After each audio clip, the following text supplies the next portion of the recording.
What's going on, you guys? This is Bridget Kelly, and you are locked into We Talk Weekly.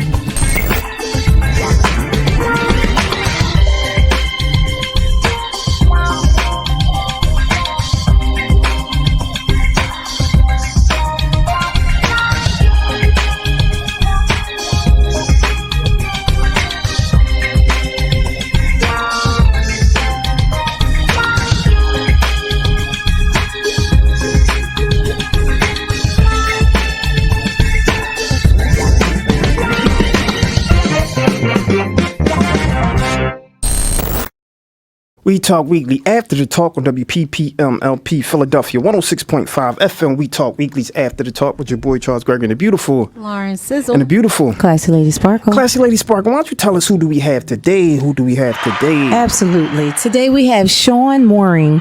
He's the head of Philadelphia programs for the Lenfest Institute for Journalism. Shawn also leads the Institute Learning and Impact efforts. In a recent article published, Shawn stated the Philadelphia Media Founders Exchange is not only charting a path toward long-term sustainability. I'm getting tongue twisted today. Sustainability for biopic entrepreneurs in Philadelphia, but also strengthening an existing and growing community of trusted media entrepreneurs and intrapreneurs.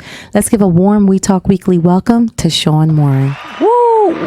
Hercules. How are you, my friend? I'm doing well. Oh, man, thanks for coming on the show. We really appreciate you. I think this is really, this touches me because the work that we do has finally been acknowledged, right? And so that, I don't want to get, I appreciate it because we've been working hard, right? I appreciate it because we've been working hard just to continue to do what we do, right?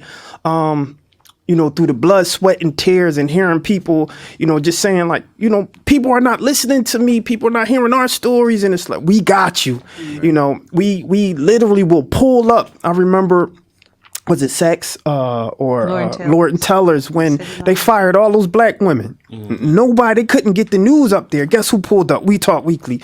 We've been getting calls ever since, right? And so when we have people that truly support what we do, it means a lot. So I appreciate you because you are a large part of that.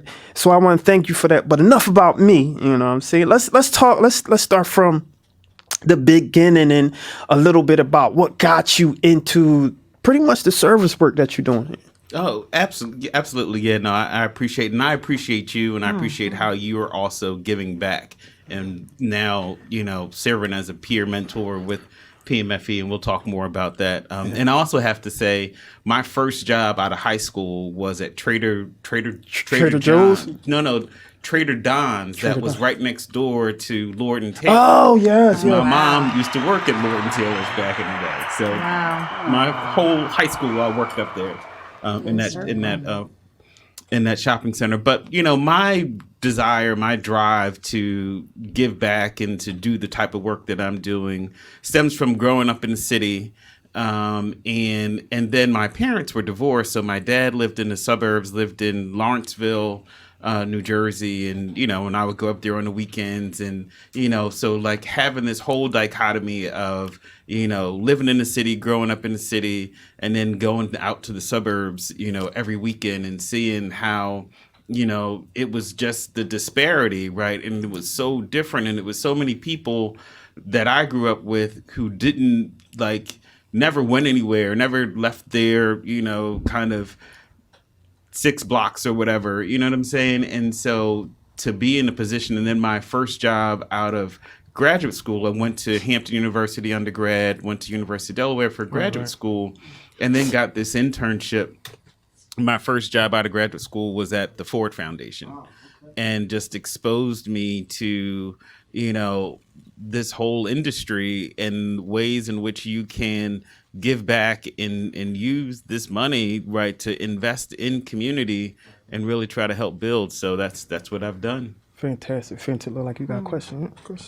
Well, that just kind of made me think about, because now we're in the post George Floyd era right now, and once that happened and that public lynching by me, I hate to say, was, seen by everybody. Yeah.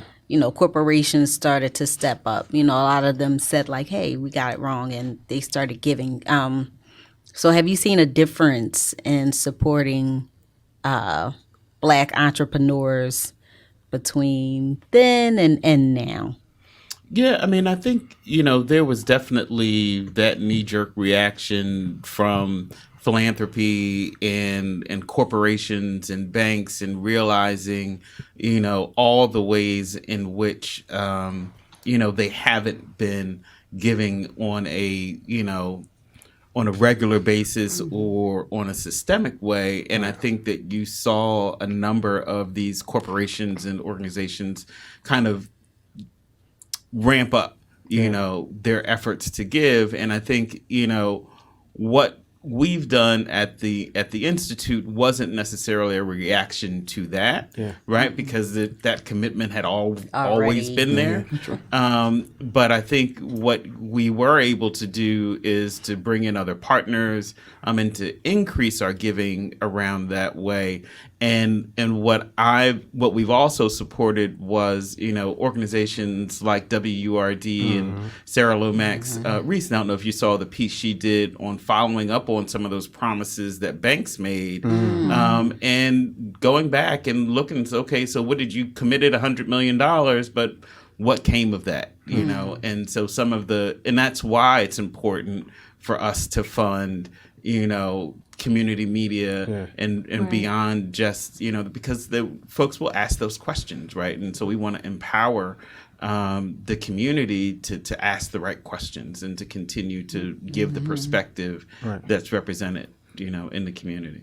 Absolutely. Shawn, my question is that I've not ever in the 7 years working with Charles have seen him get emotional in an interview. Like that was a first for me.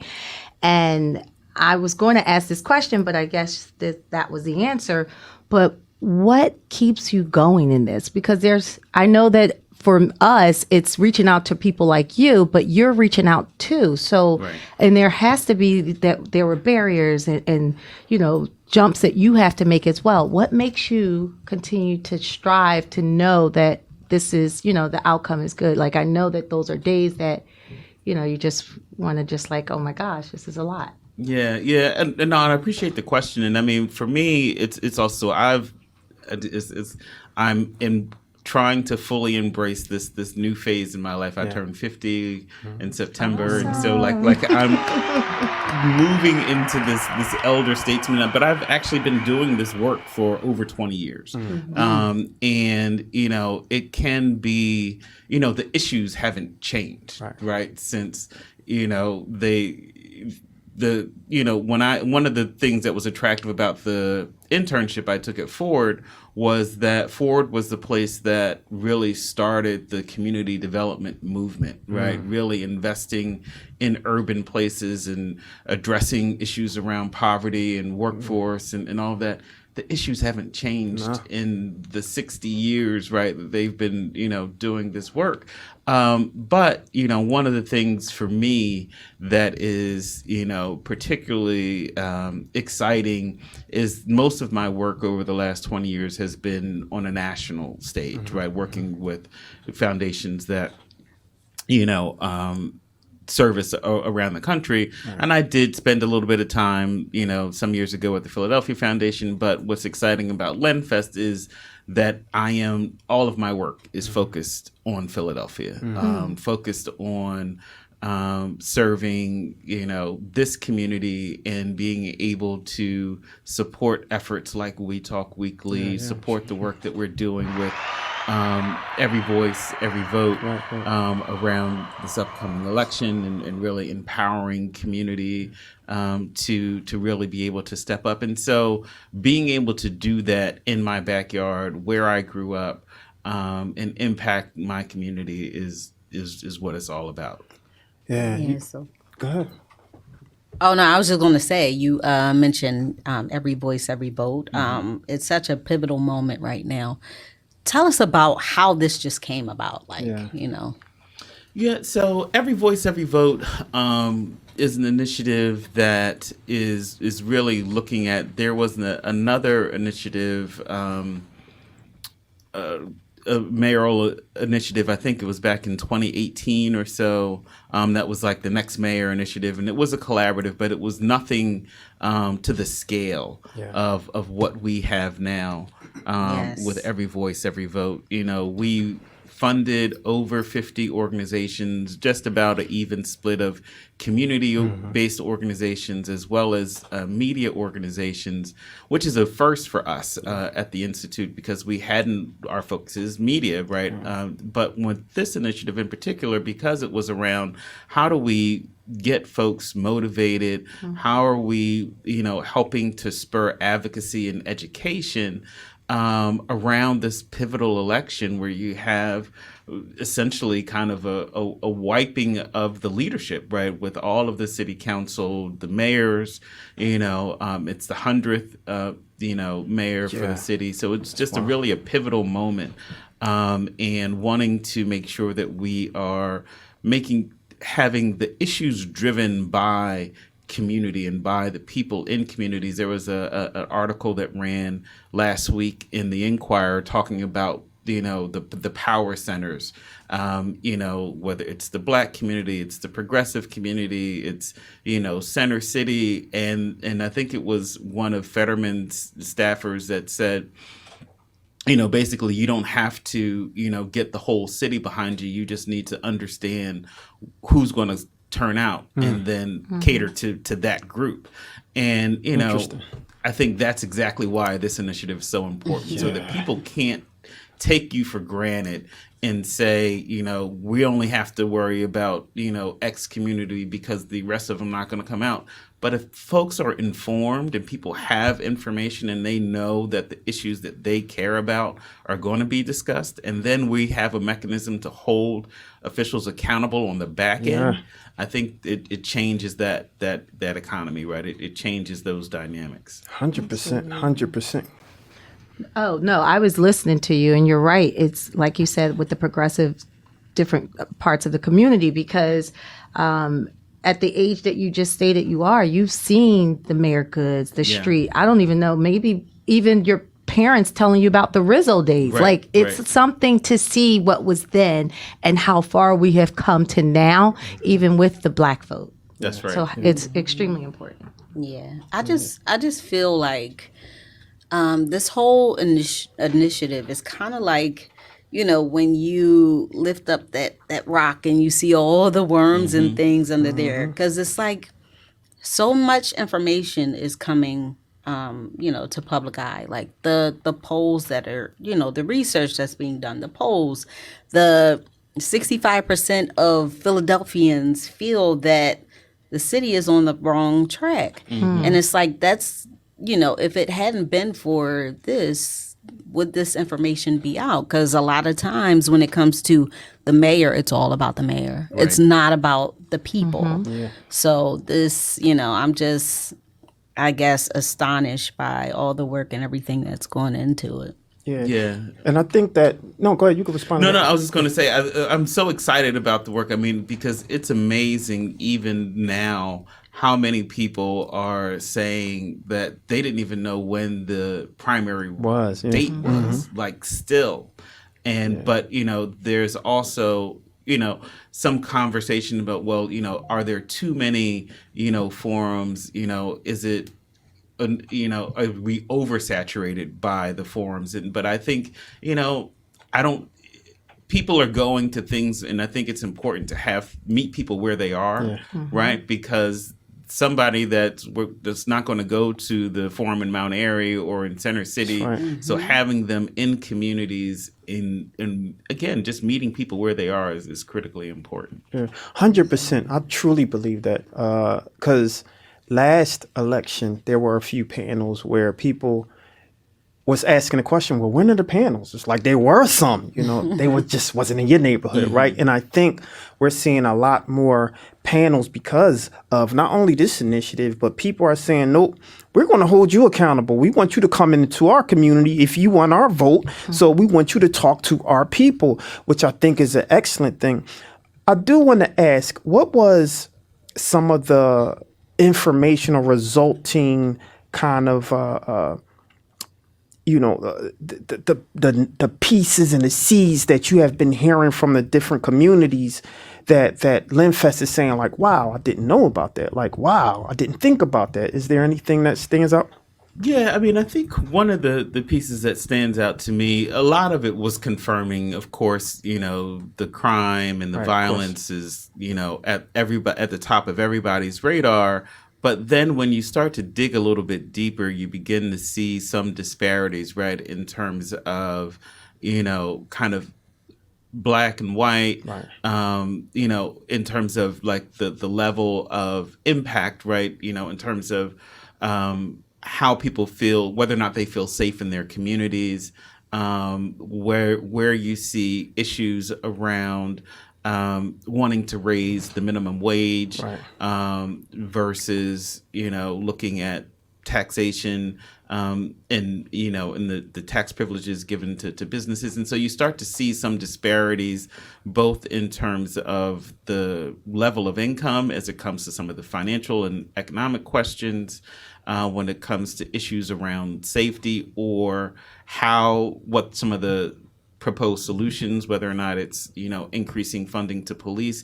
You begin to see some racial disparities, and I think a lot of that has to do, in my opinion, probably with gentrification, because people have different lived experiences based on where you live and how you live. Yeah, we actually sent Classic Lady Sparkle out to, I believe this was the first panel that we actually streamed. Sizzle and I both did it. Yeah. And it was a lot of conversation that she had interviewing the actual people that were there, right? One came up was gentrification. Another came up crime, of course. And it's interesting to see how serious the community are actually when it comes to how much they want to see the city fixed, right?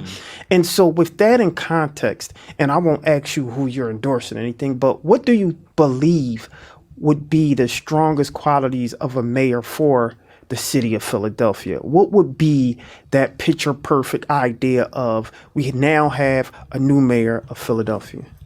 Yeah, I mean, I think we definitely need to have someone in the city who is, connected to community, can understand and, really look beyond just the surface, but really connecting to these communities and understand that not every community needs the same remedy, right? And that you need to be able to,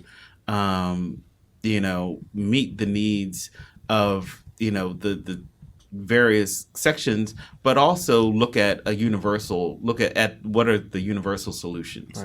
I think that definitely understanding where we are around police reform, this opioid crisis, recognizing that it is a crisis, that it is an epidemic, that needs to be dealt with, from a mental health standpoint, a lot of the complexities I think are really critical, and you have to be someone that is ready to kind of hit the ground running in day one. To move these things along. And just to add to what Charles said, that forum was very intense, right, Sizzle? Yeah. They were talking about gentrification versus revitalization, and how many people that were natives of those different areas, specifically Germantown at this forum, and how gentrification was hurting the neighborhood. They state that, and this was basically, I'm quoting what people were saying at the forum, gentrification displaces you, revitalization you pour into. Right. So, I mean, the citizens of Philadelphia are speaking, and they're loud, and they're angry, and they're passionate, not just for sports. That's right. Yeah, and so when the people who have been speaking, we actually had the opportunity to bring the commissioner on, and he kind of acknowledged that many of the community or the citizens feel that they are being overlooked, right? They're being used and exploited, right? He also expressed that he understands that they are feeling betrayed in a manner of speaking. What do you think is the best way to acknowledge the people as someone who's the mayor, to acknowledge and reinforce, them that, we got you. We're going to do what's right. We're going to make sure that we acknowledge you. What do you think they would need to do to, have the people understand that it's okay? Well, I mean, I think it's about being transparent, right? And I think having that follow through with the people, follow through on what you say you're going to do. Yeah. And I think, it will be the next phase of this work. We're in the process now of really trying to think through, what does it look like to have an accountability, and how do we engage the community, community media, community organizations, on not only putting a plan together, but really having a mechanism to, have those types of discussions with the public officials. This is what we said. This is the conversation that we had leading up to this election and putting you in office. How are you following through with that? What's the follow through? And I think that transparency is what is the guarantee, right? It is the mechanism to show people that what you're saying is real. Yeah. We had a conversation. Well, I had a conversation with a few people, and I always ask this question to the candidates that come in here. And that question is, all of you guys, well, pretty much all of you, 90% of the panel have been on city council, right? You guys are already in the community. You talk to each other. You have been talking to each other for years. Why is it that you couldn't just come to a decision on who should actually be in that leadership? Right. What's your thoughts on it? Well, I mean, I think it's, there are a lot of factors that go into, making the decision of who should be where. Right. And I think that, it's a matter of, how people connect with their constituents. Right. What's the experience that they bring, and, the famous quote, people won't always remember what you say, but they'll always remember how you make them feel. Yes. And so, how are you authentically connecting, with the community, and how are you, when people leave that room, how do they feel? And not that it's a popularity contest, right? But I think if there's someone that is authentically working and giving their all to their community, you feel that, you know what I mean? And so I think, being able to make those authentic connections, being able to follow through with that work, and it's about who are you surrounding yourself with, who are they bringing in to fulfill these critical roles, and to move the work forward. I wish they would have answered it like that. I mean, you gave a clear answer. I think sometimes or oftentimes people feel like candidates are being too political, right? That you're talking at us, not to us, right? And so thanks for answering that. What's next for Lenfest? I just want to publicly say thank you. But what's next for Lenfest and some of the work that you're doing?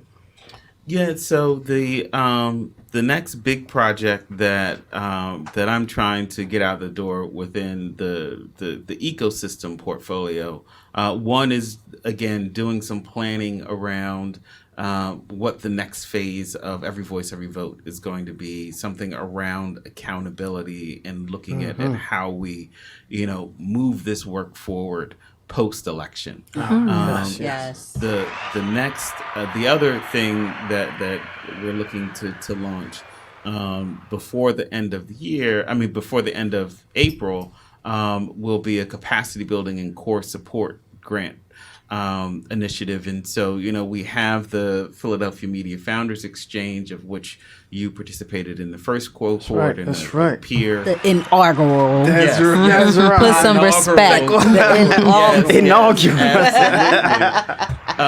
And so excited to have you now in a mentoring role with the second cohort, but we want to expand, our grant making in the ecosystem and do some core support grants as for nonprofit media, and then because we are a public charity, we're also able to give to for-profit media. And for those organizations, but they have to be mission aligned, they have to be project based. So those will be like capacity building initiatives. And right now we're looking at rolling that out at about the $1 million level, and have those grants that will be kind of tiered, available. And again, my goal is to have that open by the end of the month. So fantastic. Late April, early May. Well, we'll be applying. I'm gonna tell you, we'll be applying. Go ahead. Sean, I want to ask you, for the young person that's watching this, who has their camera, who has, that phone that they're using, and they are, catching things on the streets or putting movies together or anything media driven or behind the scenes, what would you tell them? Well, I mean, I think definitely keep doing it. Think about how it is that you want to inform. How is your art, your media helping to uplift or your community? How are you informing, or just how are you sharing stories, right? How are you touching lives? I mean, media is so powerful on so many levels. It can be used to advocate. It can be used to change the mood, change the atmosphere. Art is so vital and special. And one of the things that, where Lenfest is, we're really focused on news and information, right? That's looking at, and what does that mean locally? And so we have the Next Generation Fund, which opens in the springtime, and that is for emerging journalists, student journalists who are trying to find their way, and we create opportunities. We provide professional development funds for professional development, whether that's equipment, whether it's attending a national conference. We have ONA is coming to Philly. Online News Association, is coming to Philly this month. Gay, lesbian, their conference is going to be in Philly. We provide stipends for folks to attend those, do that type of networking, or buy equipment. There's also still a few folks that offer unpaid internships. We will provide a stipend for folks to be able to take that on without having to take a financial hit. And so there's always opportunities. And so I encourage, young folks, it's not always an easy road, right? Sure. But there are opportunities out there, and there are folks out there to help them find their way. Yeah, I think that's very inspiring, because one of the youngest, I guess, community journalists or whatever. I don't even think she knew that she was going to win this Pulitzer Prize. But the one that filmed George Floyd being murdered, she won a Pulitzer Prize for that. So that's it's just like being there and capturing the moment. You're a journalist, Absolutely. So. Absolutely. Go ahead. No, go ahead. Oh no, I was just going to say, like, the coalition has grown. Can you talk about that? Because it started out as like, what was it, 50, 55 of us, and now it's 76. Like, wow. It's big. Yeah. So, Every Voice, Every Vote Coalition, we started out with, like I said, 52 funded organizations. And then we also had all of our major broadcasters, NBC 10, 6ABC, Fox 29, all came on as, non-financial partners, but they wanted to be a part of it. They wanted to, be a part of this robust robust community. And then we've continued to have other organizations that have joined as a non-funded, but wanted to be a part of the collaborative and the coalition. And then we also had our community engagement consultant, Portia Fillard, Portia. Yes. Yeah, shout out to she also was looking at where we were represented in what parts of the city, what groups. And so we kind of did an assessment and filled some gaps and reached out and brought on some additional community partners. I think it was 11 additional community partners that are holding a number of different forums, again, creating voter guides, et cetera. And so now, yes, we're up to, I think, about 72, 73 partners, additional partners in this broad coalition of that is every voice, every vote. And we even have a social media presence. So we have a council of micro influencers, folks who have, anywhere from 1,000 to, some have 10,000 followers, but they're verified from Philly. They're verified that they have, a predominantly Philadelphia base, and they're getting access to the same research and the articles and, are spreading the word and helping to, push it out there. And so that's been a great addition to that Every Voice, Every Vote, team as well. Yeah. I mean, that's amazing. And one thing that I can 100% acknowledge is that you guys were intentional about DEI.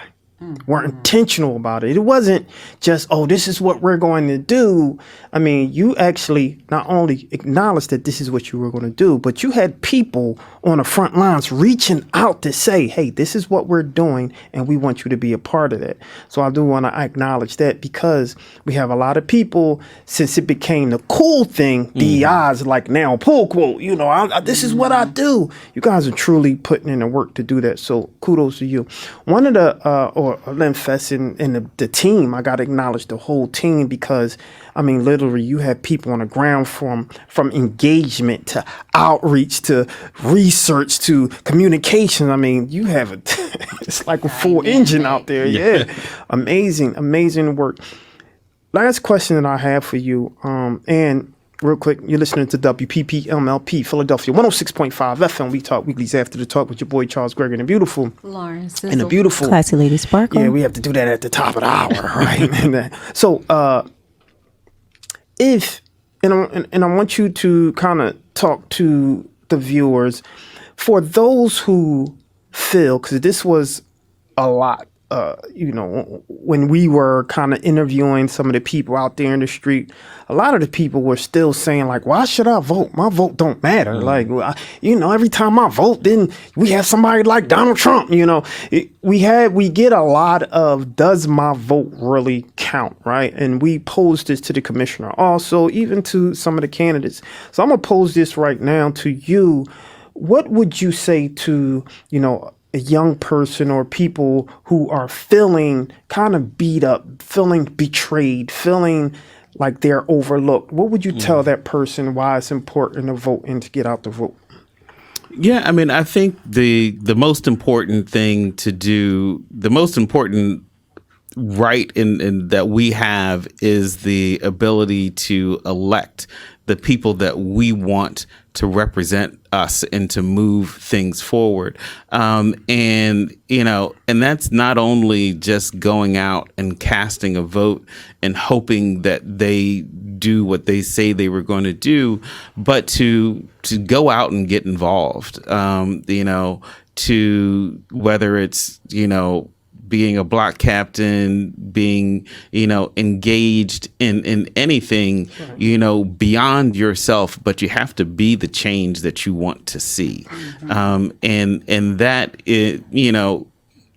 starts with, being aware, right? Understanding what the issues are, and, educating yourself on that, and then finding a way to not only cast that vote, understand what the people are saying they're going to do, what their positions are. So you have to be informed, being an informed voter. But then I think you just have to be engaged. Like you have to, it's life or death out here. It really is. It's just it's real, and we can't stand on the sidelines, right? And that's why this effort was so important to bring it to the community. I mean, and we were very intentional because this whole thing was it's not about the usual suspects, right? We have some of the usual suspects who are a part of this, coalition, but we also have 7. I mean, in every call, you've been on our monthly calls. It's about 80 people on there from start to finish, right? And that's because we have this really broad coalition, and we're really engaging and wanting folks to be a part of it, and know that they have a right and they have a seat at the table. Man, fantastic. Well, there you have it, ladies and gentlemen. Wow. I'm super excited to have you on the show because, like I said, I think, we wanted to not only, interview you, but also amplify every voice, every vote. I think that that's something that people need to understand exactly what that is in the work that you guys are doing.